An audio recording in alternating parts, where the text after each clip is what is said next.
A while back on one of my COMC related videos, I had a question in a comment from someone requesting a video about how I decide what price I put on the cards I'm trying to sell on COMC, and I thought it'd make for a very useful video for a number of people. At first, to many people, it may seem pretty easy to determine this number, but I think there's actually quite a few important things to keep in mind when determining where to set your prices on COMC, and they're things that are somewhat different than if you were trying to do so on eBay or some other marketplace. So let's go over these.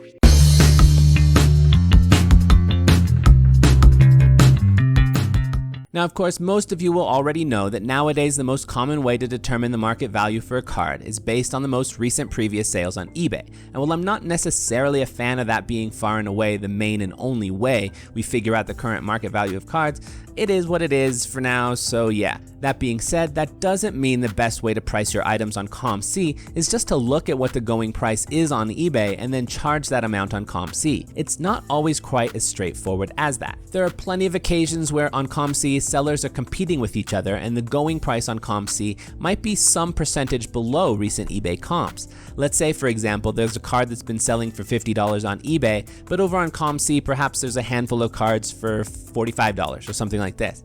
If you go ahead and list your card at the eBay going market price of $50, you may be far down the list on COMC and may not be positioned to sell that card anytime soon. Sometimes that's perfectly okay. Sometimes that may not be the best situation. In many ways, it depends on the market surrounding that specific card. On the one hand, if you price your card below the other cards on COMC, you become the cheapest card on the market and may be able to sell your cards sooner.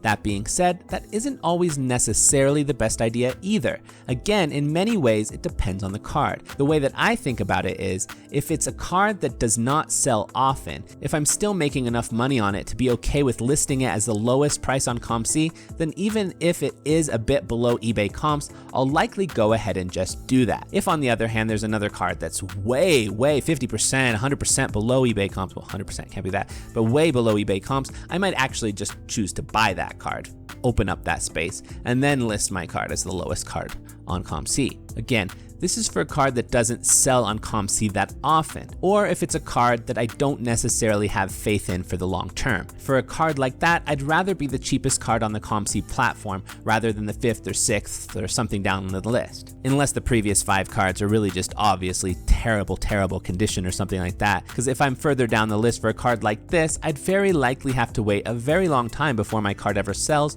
and if it's not a card I have faith in, I'd rather sell it faster and free up the funds to make some more moves. On the other hand, if it's a card that sells relatively regularly, then I'm less concerned if I end up down the list a little bit more. I don't have to be the cheapest card on the platform if it sells regularly. I might still try, but it's not such a big deal, because those cards above mine are likely to sell soon anyways, and mine probably will relatively soon also sell as long as my price is actually a good price.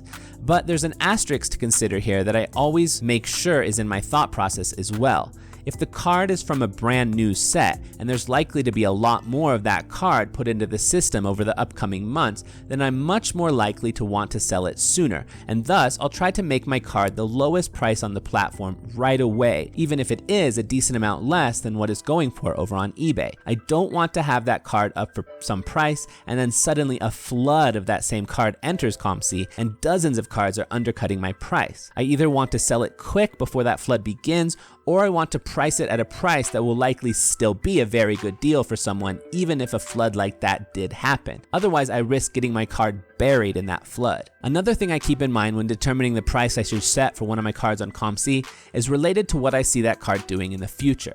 If it's an ultra modern unnumbered card or one of the many base parallel cards, I kinda just assume that card is going to be on a downward path in value for many months in a row before it finally finds its bottom. I still sell a lot of this kind of card because in my context living in China, I often have opportunities to buy ultra modern cards at a fraction of their eBay comp values. Unspectacular ultra modern cards just don't have the market in China that they have in the US. But I buy these kinds of cards fully expecting those comp values to continue to go down, and thus my goal is to sell them as quickly as possible and to buy them at usually no more than 50% of the US market price. Essentially, I'm trying to find inventory at a price that allows me to make some profit, even if its going price does continue to decrease over the upcoming months. And honestly, this is where I've made a lot of my money. The market has been consistently going down, but I've been making profit because I've been picky about what cards I'm buying. On the other hand, if the card is something I feel has a better chance to go up at some point, perhaps it's a player I feel is going to have a breakout year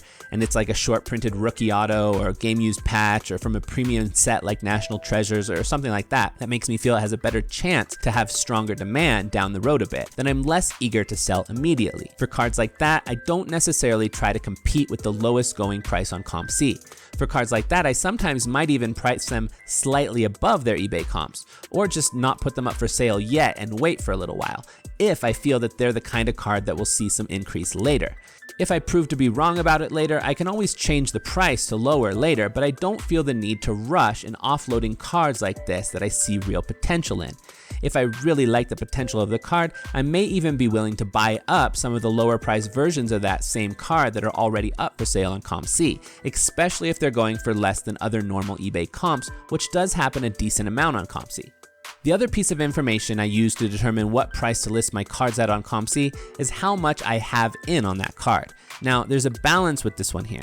Sports card values are always changing, and it isn't reasonable for me to expect to win on every single card I purchase. There are occasions when taking a loss and moving on from a card may be the right decision, especially if I see better opportunities for something to do with the profits, and especially if it's the sort of card that would be difficult for me to see why it would really have a significant increase in demand later. But that being said, I also want to be aware of when I am choosing to take a loss and do my best to minimize those occasions. Now, if I know I had $20 in on some card and it's regularly going for $40, I'm likely going to be perfectly okay selling that card for $30, even if I think I could get $40 if I just waited. I'd rather take the guaranteed profit now than the possibility of maybe a bit more profit later. On the other hand, if I have $20 in on some card and that card usually goes for $25, I'm much more likely to try to get closer to $25 for that. The meat on the bone is so thin, I'm going to try to at least get a little bit from it. I don't necessarily want to take the loss if I think I have a reasonable chance to at least break even or make a tiny profit. But that being said, if that same card that's now worth $25 very likely might end up becoming a $15 card or a $12 card a couple months down the road, then I might go ahead and just offload it now for $20 if I can, even if it's a slight loss, just to again free up the funds for something else and basically not lose the $8 I might lose if I waited more money for a longer time. On the third hand, is that a phrase? If I'm $20 in on a card that is now regularly going for $15, I have a couple different lines of thinking. If I really think that card is currently undervalued and will go back up again sometime soon into a realm where I can make a bit of profit with it, then I may just list my card at $25 or something like that and hope the market for it gets back up there. If I don't have that faith that that'll happen, or at least won't happen anytime soon, then I'll be more likely to go ahead and just sell it for a loss and move on to a different play. So really, when it comes to determining the price that I choose to list a card at, it's based on all sorts of factors, and the combination of those factors looks a little different from card to card. If I was to summarize my approach, I would say that I'm just trying to understand the reality of each specific card, which factors are determining its current value and which factors may influence its future changes, and then just do my best to price something at a price that I think will be attractive to others, won't fall down the COMC listings too far, and that still brings me at least a little bit of profit.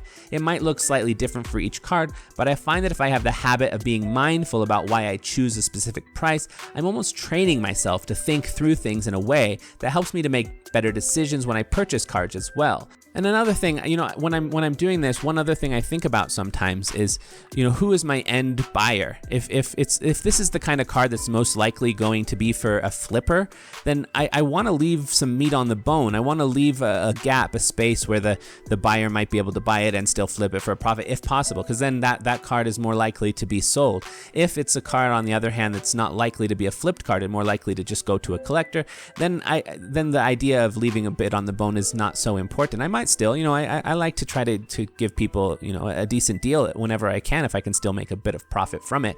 But I think, a card that's going to be flipped and a card that's going to be collected has a very different final end user. So I think it's important to have that awareness in mind too when deciding on what price to put the card at. How about you? What other thoughts do you have when you're considering what to price your cards on COMC or anywhere else? Let us know in the comments below. Peace.